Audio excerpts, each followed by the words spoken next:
Funding for this program is provided by Annenberg CPD to advance excellent teaching.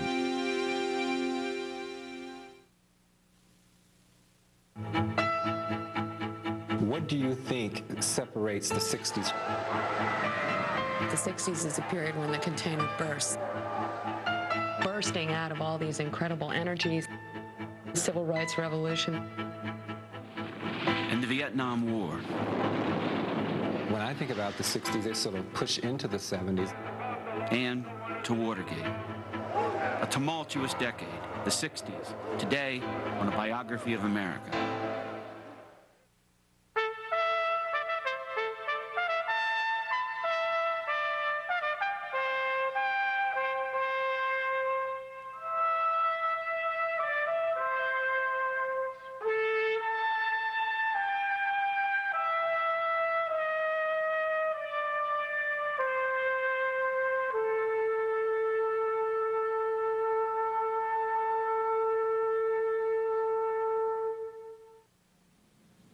Great things sometimes appear first as small disruptions in the normal routine. On February 1st, 1960, 4 freshmen from North Carolina Agricultural and Technical College walked into a Woolworth store in Greensboro, North Carolina. They sat down at the lunch counter and one said, "I'd like a cup of coffee." "We do not serve Negroes," they were told. But instead of leaving, the students stayed. Each day they returned to the Woolworth's lunch counter with more and more supporters joining them, and by week's end, 1,000 students, most of them black but a few whites, demonstrated in downtown Greensboro. Within 2 months, student demonstrations against segregation had broken out in 54 cities and 9 states, and by the end of the year, some 70,000 people in 150 cities and towns had participated in sit-ins. The participants knew from the beginning that they were making history. The movement that swept through the South and across the nation in the 1960s did not happen overnight. Its roots reached back to the African Americans who had struggled against slavery, and to Frederick Douglass and Ida B. Wells fighting terror and betrayal after the Civil War, and to the activists who'd opposed Jim Crow in the early 20th century, and more recently to the NAACP's legal victories and the Montgomery bus boycott of the 1950s. By the early 1960s, among African Americans all over the South, there was a spark of rising expectations. The federal government had begun to come around. President Truman had taken the first step after World War II, desegregating the armed forces.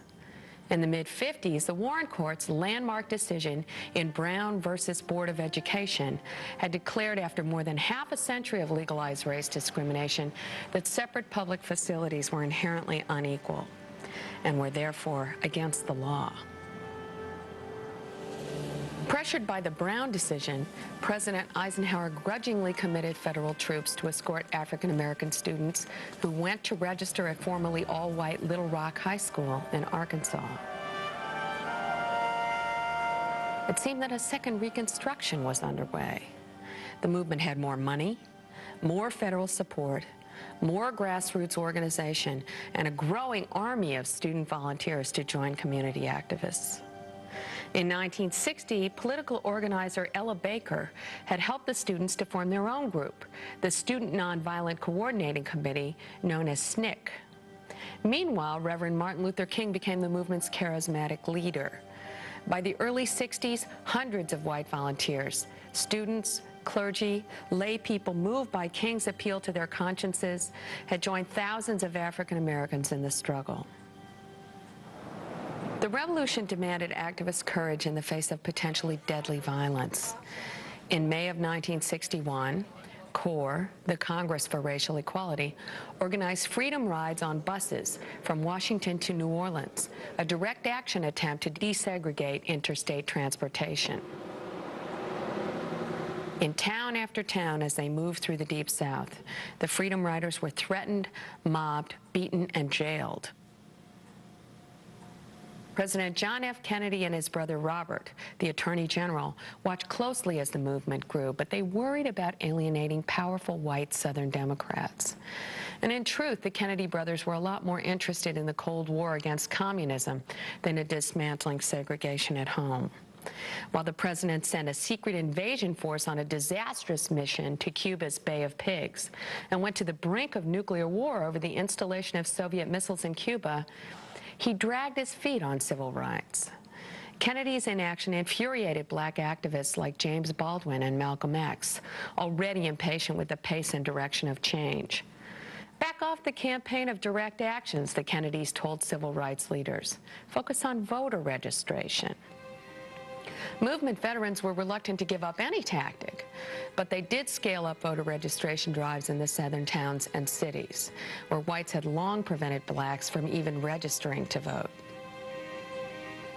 Whites responded with intimidation and terror and murder. Harassed, assaulted, shot at, SNCC activists who worked in the South marveled at the courage of the local people who gave them food and shelter at such great risk. The SNCC activists determined to put their lives on the line for justice. In Birmingham, Alabama, in May of 1963, Police Chief Bull Connor turned fire hoses and attack dogs loose on crowds of demonstrating school children. It was hard to turn away when the television networks broadcast images like this one. These kind of events finally pushed President Kennedy to announce that he would introduce major civil rights legislation. We are confronted primarily with a moral issue. It is as old as the scriptures and is as clear as the American Constitution. The heart of the question is whether all Americans are to be afforded equal rights and equal opportunities.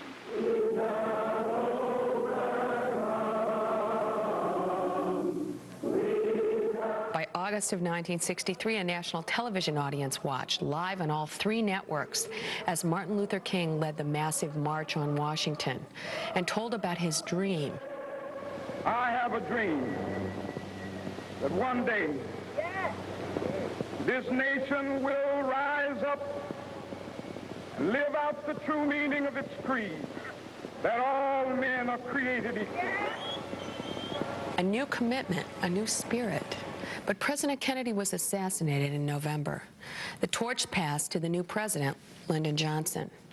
Now, Johnson was sincerely dedicated to ending legal discrimination, but he was also calculating.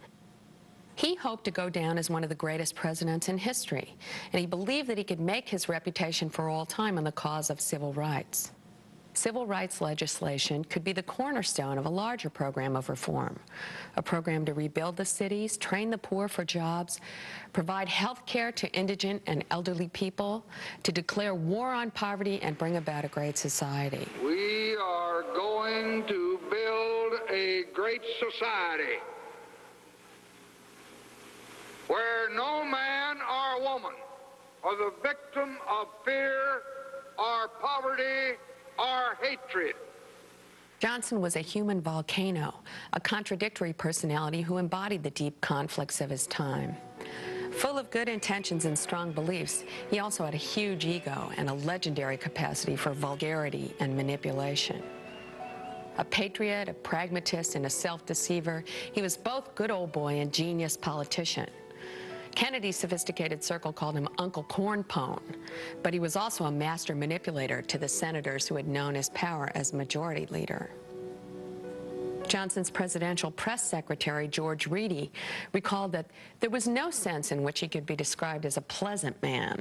His manners were atrocious, not just slovenly, but frequently calculated to give offense. And yet at the same time, Reedy said, Johnson was capable of doing something so magnificent that all of his nasty characteristics would fade. As president, Johnson had the experience, the savvy, and the nerve to push through the landmark Civil Rights Act of 1964. The act banned race discrimination in public accommodations, restaurants and theaters and hotels and motels.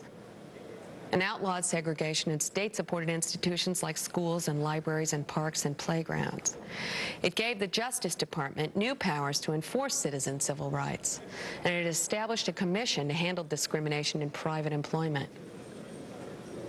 And with the word inserted almost as a joke into Title VII of the law, a provision that would have an impact nobody foresaw at the time, the act even banned discrimination on account of sex. In Johnson's words, the revolution had been written in the books of law. But for SNCC volunteers who'd lived with the fear and reality of bloody violence, who had seen the effects on African Americans of the grinding poverty and denial of basic opportunity and attacks on human dignity, the Civil Rights Act was a halfway measure. It was just too little, too late. When the Mississippi Freedom Democratic Party, a SNCC-led group, went to the Democrats' 1964 presidential convention in Atlantic City and challenged the all-white Mississippi State Party's delegates' credentials, Johnson was furious. He tried to get the Freedom Democrats to go home and quit spoiling his convention. Freedom Democrat Fannie Lou Hamer, a former sharecropper and the granddaughter of slaves, saw Johnson's reaction as betrayal. In 1963, Hamer had been beaten nearly to death just for trying to register voters in Mississippi. "I question America," she said, as national television audiences watched, riveted. Is this America, the land of the free and the home of the brave, where our lives be threatened daily because we want to live as decent human beings in America? Another SNCC volunteer, Stokely Carmichael, put the matter differently. Black people, he said, had learned that they could not rely on their so-called white allies. African Americans needed to learn to fend for themselves, to develop black power.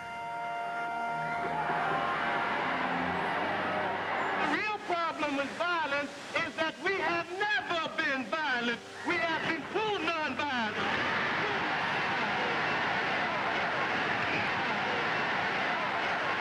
It appeared that the interracial coalition that powered the movement was beginning to unravel. And in truth, the president, their most powerful ally, did have other things on his mind.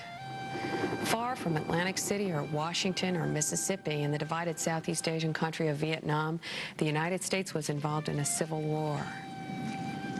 In 1964, few Americans could have located Vietnam on a map, but the roots of the conflict reach back to decisions made during and after World War II. Presidents from Truman on saw Vietnam as a strategic battleground in the Cold War. The U.S. had been sending money and military supplies to Vietnam since the 1940s. To aid a French colonial government fighting against communist nationalists led by Ho Chi Minh, Vietnam's most visible and popular leader. Ho wanted independence for Vietnam. When Ho's communist troops decimated French forces at the Battle of Dien Bien Phu, the French withdrew from Vietnam.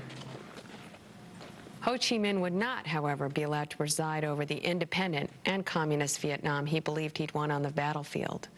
Instead, the United States insisted that the country be partitioned, with Ho's forces moving north and a non-communist government to be established in the south.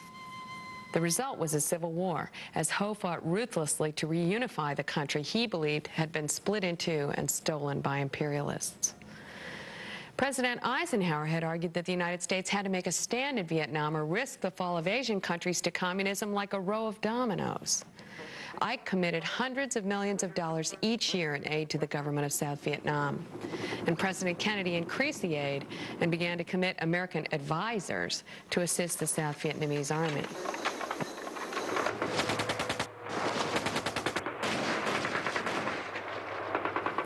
By mid-1964, more than 20,000 of those supposedly non-combatant soldiers were in Vietnam.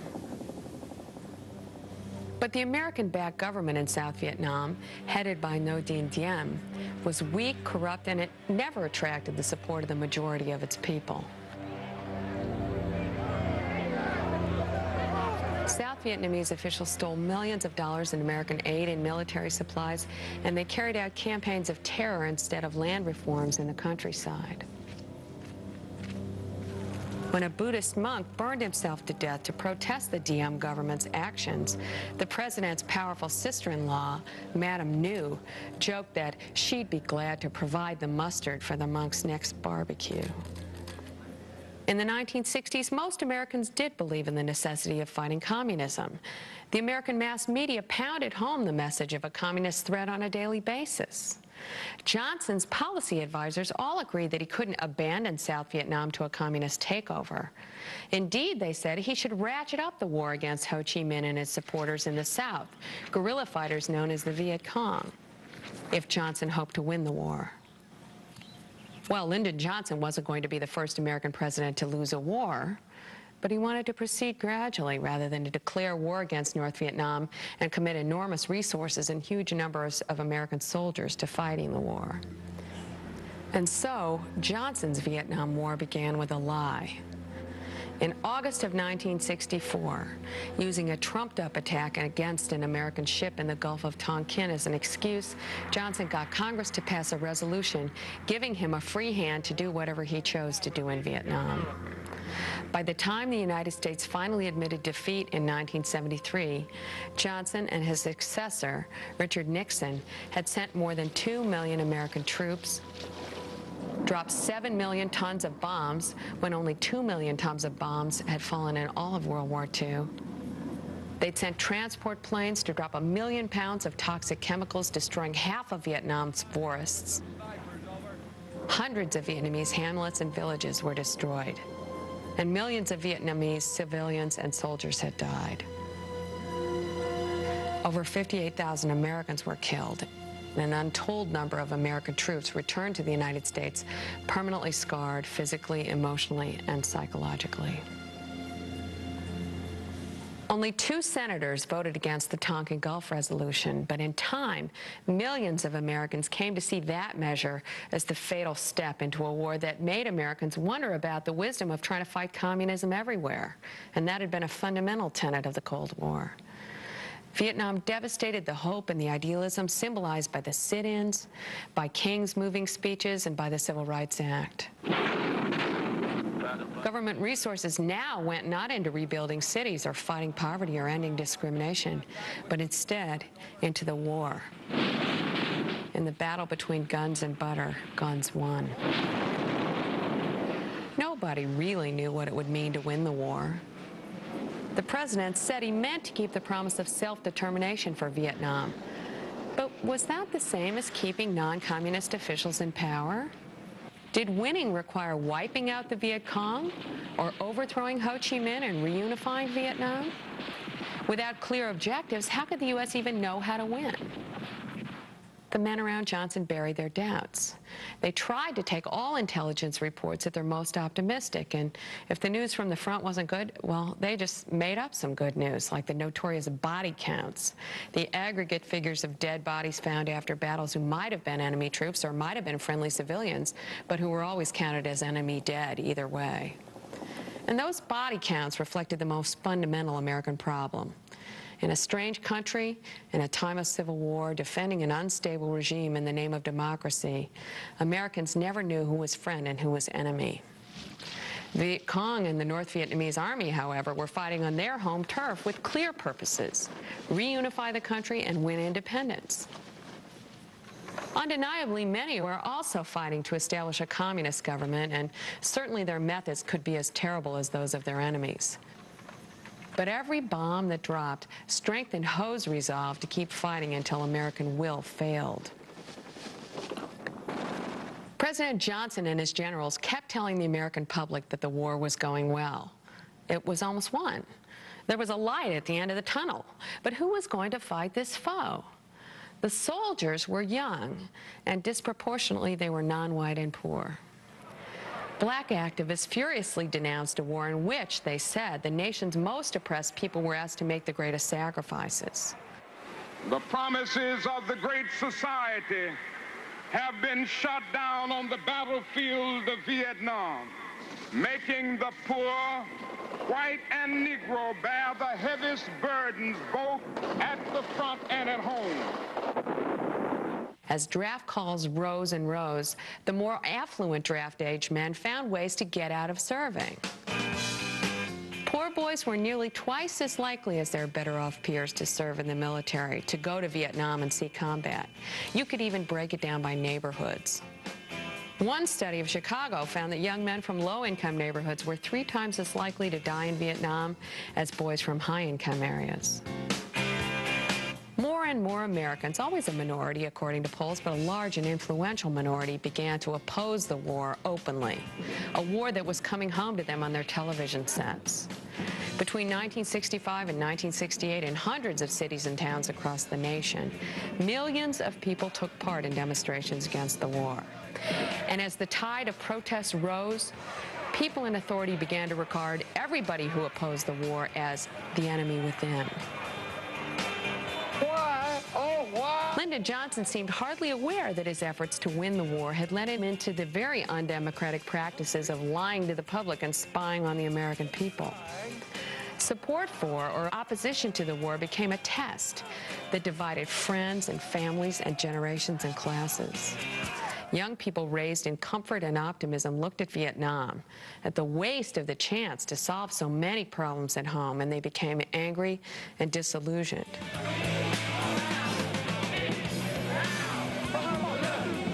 While a minority of anti-war activists moved toward more militant politics and even violent anti-government activities, most simply melted away from the movement.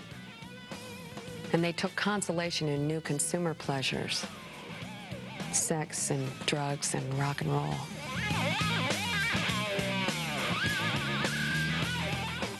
Vietnam brought the violence of the war into the nation's streets.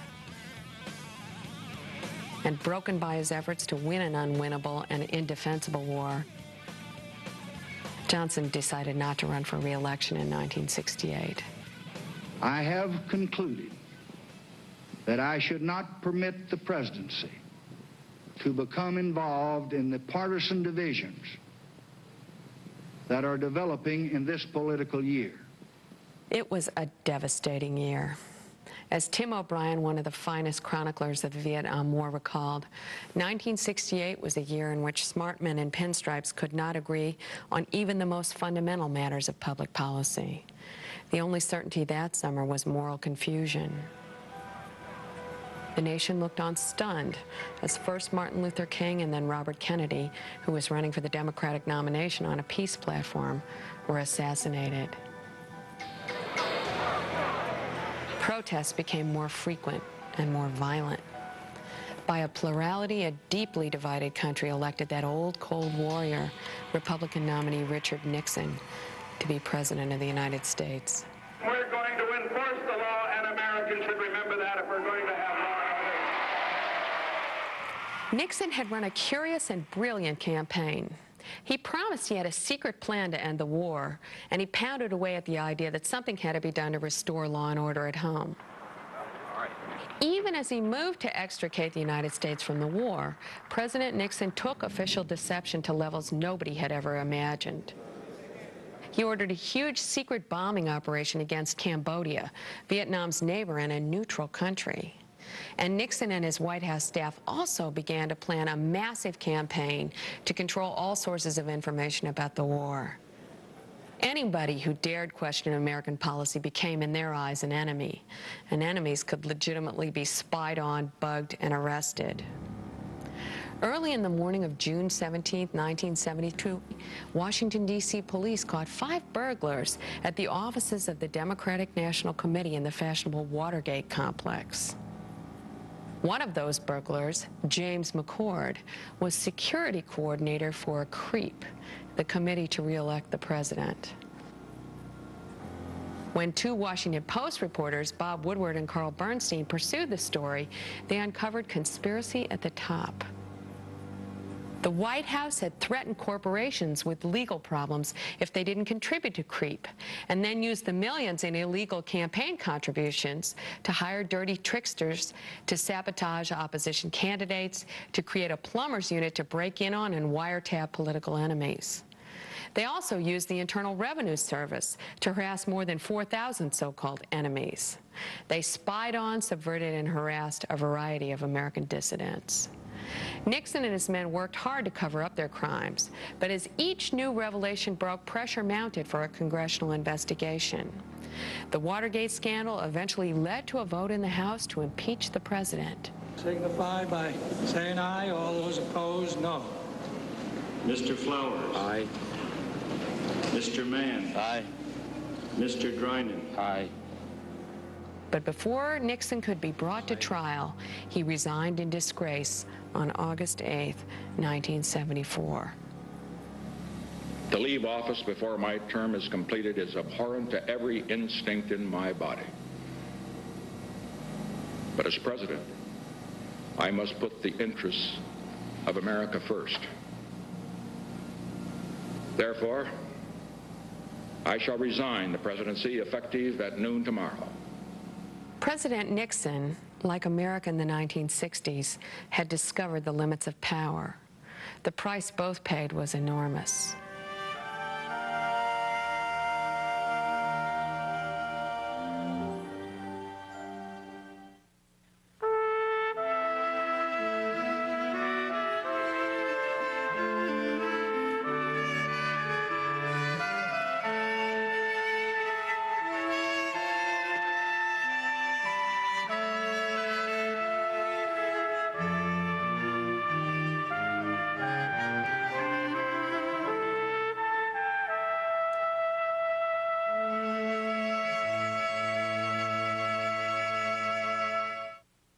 For information about A Biography of America, call 1-800-LEARNER and visit us at www.learner.org.